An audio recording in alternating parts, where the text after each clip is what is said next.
जय बोलिए जिन शासन नायक श्री महावीर भगवान की प्रातः स्मरणीय परम पूज्य आचार्य भगवान गुरुदेव श्री वसुनंदी मुनिराज की, मुनि श्री संयमानंद महाराज की, अहिंसा में विश्व धर्म की।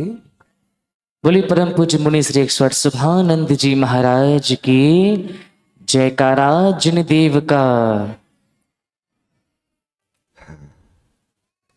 हमेशा जिन देव का जयकार। जिनेन्द्र देव की पवित्रतम छत्र छाया में पल्लवित व पुष्पित आप सभी प्यारी प्यारी भव्य आत्माओं, कल मुनि राज पर उपसर्ग चल रहा था और पूरे 24 घंटे बीत चुके हैं उपसर्ग होते हुए। कैसे समता रख पा रहे हैं? क्या उनकी समता भंग हो गई होगी? क्या उनकी समता का जो पुल है वो टूट गया होगा? कहीं ऐसा तो नहीं उनकी क्रोध की ज्वाला भड़क गई हो? क्योंकि मुनिराज होते हैं जब तक सहन कर रहे हैं करते हैं, अगर समता भंग हो गई, क्रोध उत्पन्न हो गया तो उनके शरीर से एक हाथ प्रमाण एक पुतला निकलता है। शुभ अशुभ। शुभ कब होता है? जब उनके मन में इस प्राणी मात्र के प्रति दया और संकलेशता ऐसी कि भगवान कैसे भी ये ठीक हो जाएं। कोई महामारी आदि फैल गई हो तब सुविक्ष होता है। और अगर क्रोध की सीमा टूट जाती है तो वो तेजस पुतला निकलता है अशुभ। 12 योजन लंबी 12 योजन चौड़ी नगरी को भस्म कर देता है। उसके अंदर जो भी है कोई बच नहीं पाता, सब जल के मर जाते हैं। इतना क्रोध होता है मुनिराज। कभी मुनिराज की भूल से भी परीक्षा मत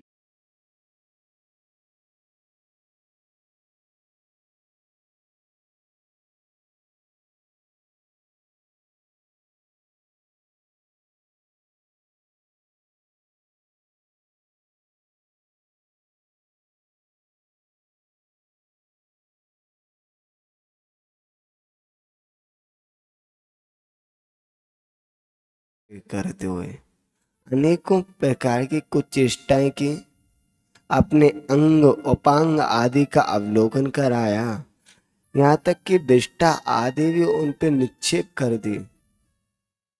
उनके ऊपर लात घूंसे बरसाए गए, डंडे बरसाए गए, लेकिन उनके पास एक ही चीज तो होती है, समता।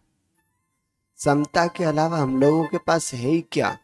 आप लोगों के पास तो द्रव्य है, धन है, मकान है, पैसा है, ज्वेलरी है, लेकिन हमारा सच्चा धन क्या है? समता। हाँ, आप हमें गाली दे के भी चले गए तो ठीक है, मेरे कर्म का होता है, हम आपकी नहीं कह रहे, हम बता रहे हैं। और अगर कोई पूजा करके भी चला गया, ठीक है, मेरे पुण्य का उदय, ये मुझे नमस्कार नहीं कर रहा, मेरे पुण्य को कर रहा है। सुख में और दुख में दोनों में ही समता रखते मुनिराज, सिर्फ दुख में समता नहीं रखते।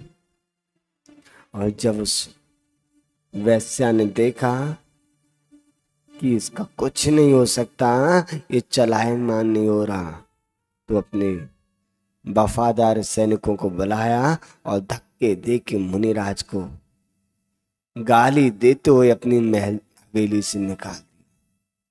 कैसा लग रहा होगा? अगर आपको कोई गाली दे दे तो आपको कैसा लगेगा? और आपको सबके सामने आपसे कह दें खड़े हो और निकलो यहाँ से, तो आप कहोगे महाराज जिंदगी में आपके पास नहीं आऊं। लेकिन उन मुनि महाराज ने कैसी समता रखी होगी। मुनिराज आ गए उन्होंने नियम ले लिया, अब नगर में आहार के लिए मैं कभी जाऊंगा ही नहीं। अब मैं कभी नगर में आहार के लिए जाऊंगा ही नहीं, ना नगर में जाऊंगा ना कोई ऐसी बात हो। अब जंगल में चौका कहाँ से लगे, जो होगा देखा जाएगा। मेरा पुण्य होगा तो जंगल में भी, जैसे भामंडल, सीता का भाई था भामंडल, उसने मुनि महाराज के लिए 4 महीने जंगल में चौका लगाया। अभी पूज्य गुरुदेव 2-3 साल पहले तारंगा जी गए, हम भी गुरुदेव के साथ ही थे, चौमासा किया जंगलों के बीचों बीच।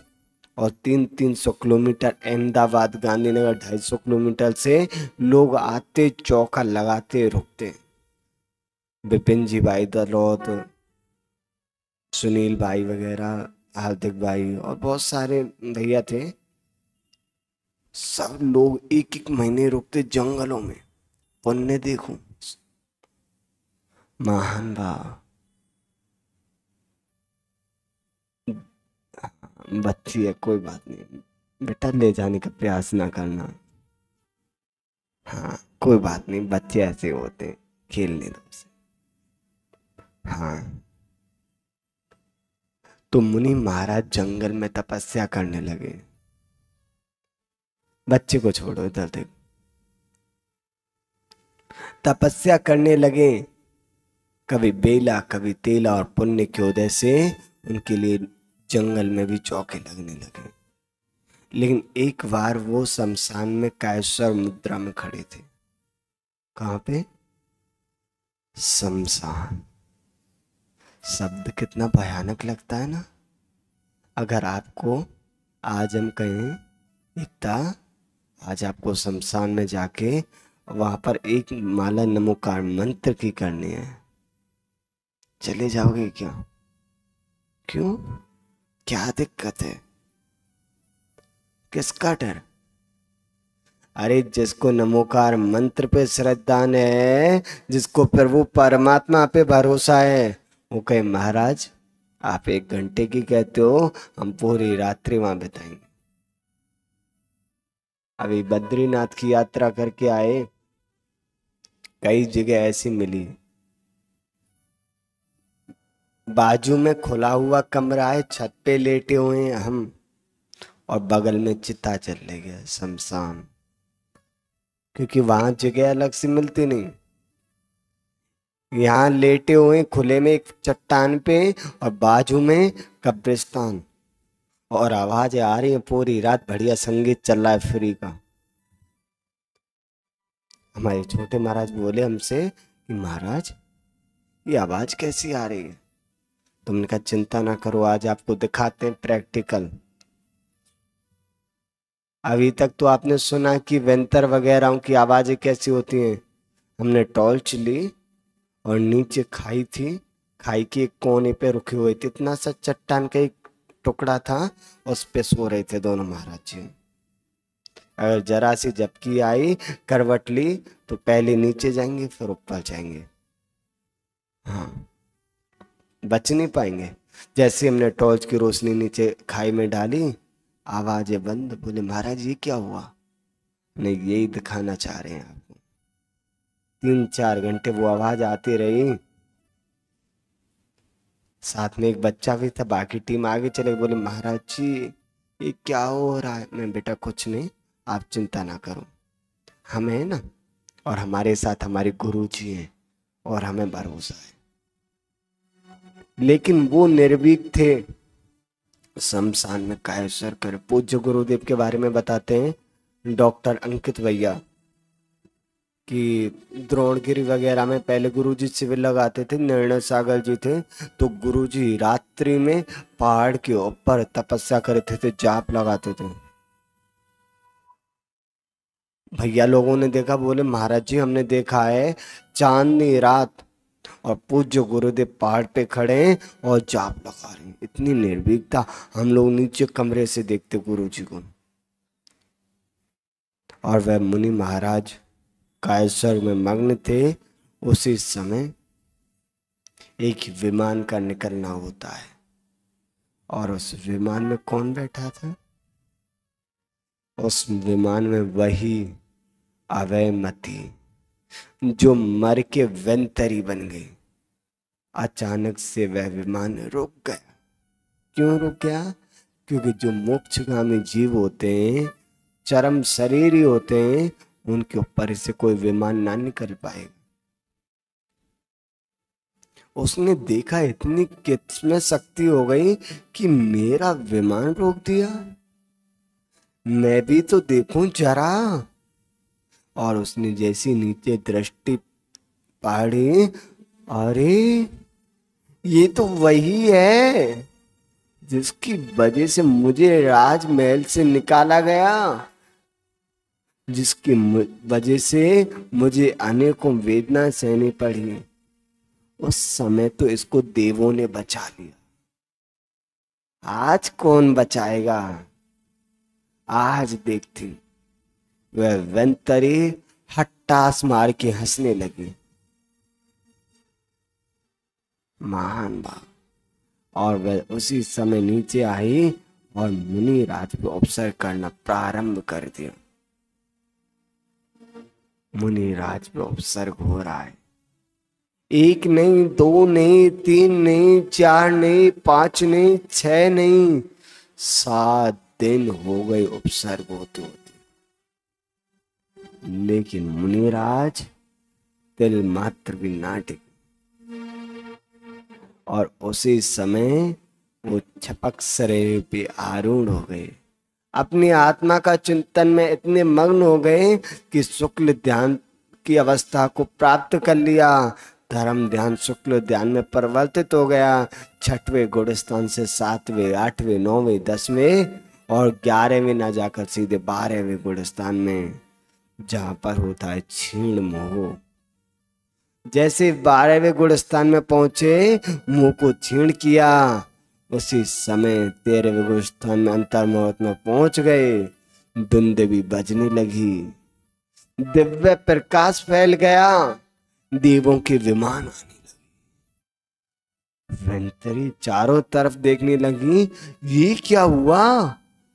ये विमान, ये दिव्य प्रकाश, और वो मुनिराज दिखाई नहीं देते, कहां गए? और उसने अपनी दृष्टि ऊपर की तो देखा 5000 धनुष ऊपर भगवान की गंध कुटी लग रही है। और उसमें मुनि सुदर्शन अब केवली बन गए, अंतःकृत केवली। और मुनिराज की दिव्य ध्वनि खिलने लगी। उसने देखा ये तो 3 लोक के नाथ बन गए और मैं किस पे उपसर्ग कर रही थी। इस दृश्य को देख के वो उस वेंतरी ने मिथ्यात्व का परित्याग कर दिया और चरणों में गिर गई। हे भगवान, हे स्वयंभू, हे दया के सागर, हे गुणों के रत्नाकर, मुझे क्षमा करें। मेरी पाप बुद्धि ऐसी हो गई कि मैंने आपके ऊपर उपसर्ग किया। मुनिराज की दिव्य ध्वनि खिली कि हे भव्य जीव, इस जीव का परिणमन है। ये जीव जैसे कर्मों का बंध करता है, उसका फल उसे भोगना ही पड़ता है। पूज्य गुरुदेव बताते हैं, आज नहीं तो कल, आज नहीं तो कल अपनी करनी का फल मिलेगा जरूर। अपनी करनी का फल आज नहीं तो कल मिलेगा जरूर। चाहे आप छुप छुप के कर रहे हो, चाहे सबके सामने कर रहे हो, चाहे कोई आप पे विश्वास कर रहा है, किसी से आप झूठ बोल के कर रहे हो या सच बोल के, वो कर्म जो आप कर रहे हो और उनका बंध जो हो रहा है, उसका फल तो तुम्हें ही भोगना पड़ेगा। ना हम बचा पाएंगे, ना और कोई बचा पाए। इसलिए महान भाव, जब भी कर्म करूं सोच लिया करूं इस कर्म का फल क्या होगा, और जब इस कर्म का फल मैं भोगूंगा तो मेरी क्या दुर्दशा हो। सोच लेने एक बार, चाहे आज किया है, चाहे कल किया है, चाहे 1 साल पहले किया, कई कर्म हमने गृहस्थावस्था में ऐसे किए, आज भी अगर उनकी सोचते हैं तो आंखों में अश्रु होते हैं। चाहे प्रायश्चित हमने 2-2 बार ले लिया, लेकिन कई बार सोचते हैं क्या प्रायश्चित लेने से पूरा पाप धुल गया? नहीं, मुझे भोगना तो पड़ेगा। अंतराय होते तब हमें प्रसन्नता होती है कि हाँ अच्छा है, आज मेरे शरीर में इतनी ताकत है कि मैं उस कर्म को समता से भोग पा रहा हूं, संक्लिष्टता तो नहीं बढ़ रही। महान भाव। और राजा महाराजा आदि अनेकों आने लगे दिव्य ध्वनि को सुन के। उसी समय वे पंडित धाई और वैश्या ने भी सुना कि अरे सुदर्शन मुनिराज को केवल ज्ञान हो गया, वो अंतःकृत केवली बन गए, चलो। उनके मन में भी ग्लानि का भाव आया कि देखो हमने प्रभु परमात्मा के ऊपर उपसर्ग किया, उनके साथ इतना गलत किया, हे प्रभु हमें क्षमा करो। दोनों की आंखों से अश्रु बहने लगे। वो अश्रु नहीं बह रहे थे, वो उनका मिथ्यात्व बह रहा था। जब हमने पूज्य गुरुदेव को पहली बार देखा, उनकी बातें सुनी, तो हमारी दोनों नैनों में आंसुओं की धारा थी। एक खुशी थी कि हमें गुरुजी मिल गए, और जब हमें लगा कि अब हमें सारे संकट कट गए, अब हमें कभी घर ना जाना पड़ेगा, अब तो सारी। जब भैया जी भी हमारे साथ थे, हम भैया जी के साथ रहते थे, हमने कहा भैया जी अब देखो, अब जितनी भी प्रॉब्लम आनी थी आ गई, चले गए। भैया ने कहा हाँ भैया अब चिंता निकाल दो, अब तुम गुरुजी के पास आ गए।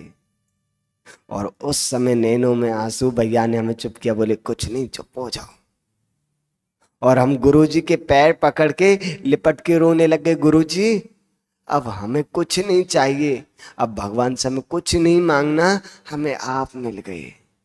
ऐसे वो पंडित धाये और वैश्या भी रोने लगी, बोले भगवान अब तक हमने बहुत परिभ्रमण कर लिया, अब हम भी अपना कल्याण करेंगे। और उन दोनों ने भी आर्य का दीक्षा ले ली। कहाँ पापी और कहाँ आर्य का।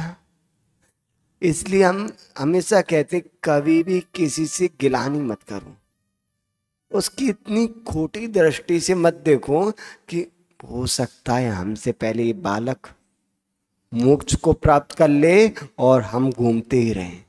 पता नहीं कौन जीव कब अपनी आत्मा का कल्याण कर ले, कब किसको कैसा वैराग्य हो जाए, कुछ नहीं पता। तो महान भाव कुछ समय तक उन मुनिराज की गंधकुटी जगह जगह जाकर धर्म का उपदेश देती रही।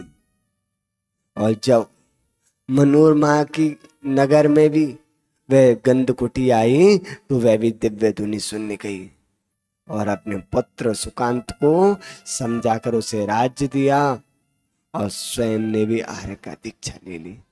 यही होना चाहिए नारी का कर्तव्य। जहां उसके स्वामी वहां वो, लेकिन सही मार्ग पे। अगर गलत मार्ग पे जा रहे हैं तो उसे रोको। महाराज जी क्या करें, मानते ही नहीं। किसने कहा नहीं मानते? आप जो चाहो उससे करा सकते हो, क्योंकि आप लोगों के अंदर इतनी ताकत होती है। महान भाव। और पौष शुक्ला पंचमी के दिन वह सुदर्शन मुनिराज ने योग निरोध किया। घातिया कर्म पहले ही नष्ट हो चुके थे, शेष बचे अघातिया कर्मों को भी नष्ट करके सिद्धत्व को प्राप्त कर लिया, सिद्ध भगवान बन गए।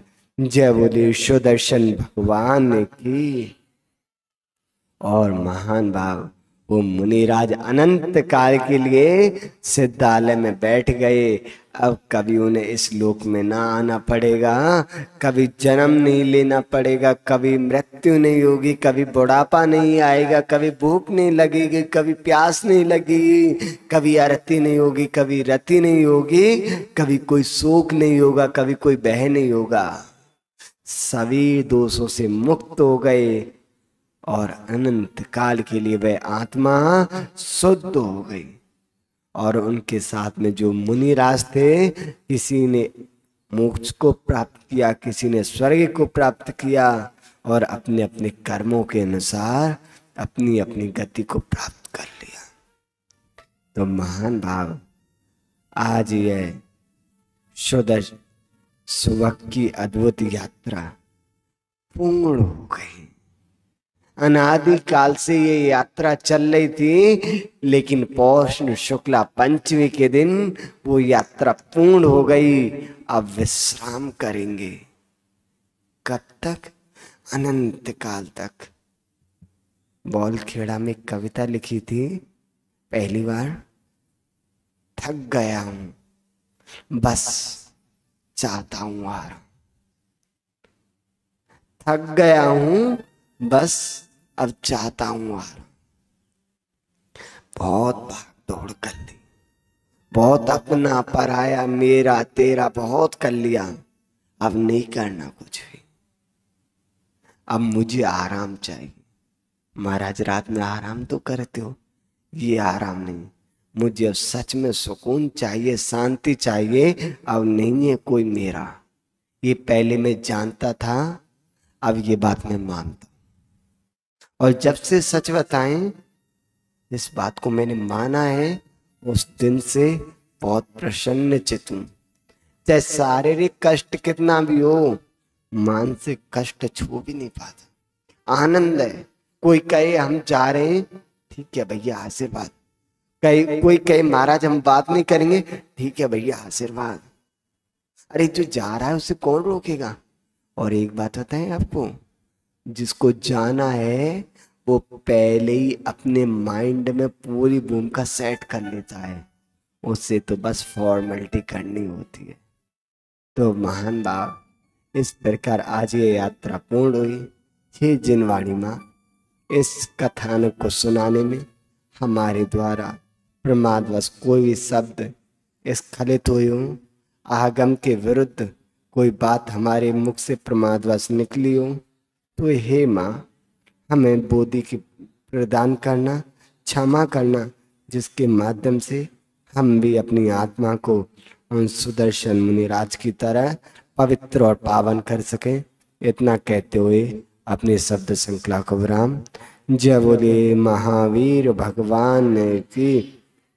परम पूज्य आचार्य भगवान गुरुदेव वसुनंद मुनिराज की, मुनि श्री सिंहनंद महाराज की। बोले परम पूज्य मुनि श्री 108 सभानंद जी महाराज की जय। जावाणी की ज्ञान से सूझ लोक लोक, सो वाणी मस्तक धरू सदा। हे जिन वाणी भाते तो जप दृढ़, जो तेरी शरण आ गए सो पावे सुख। द्वासंग में जिनवाणी माता की जय।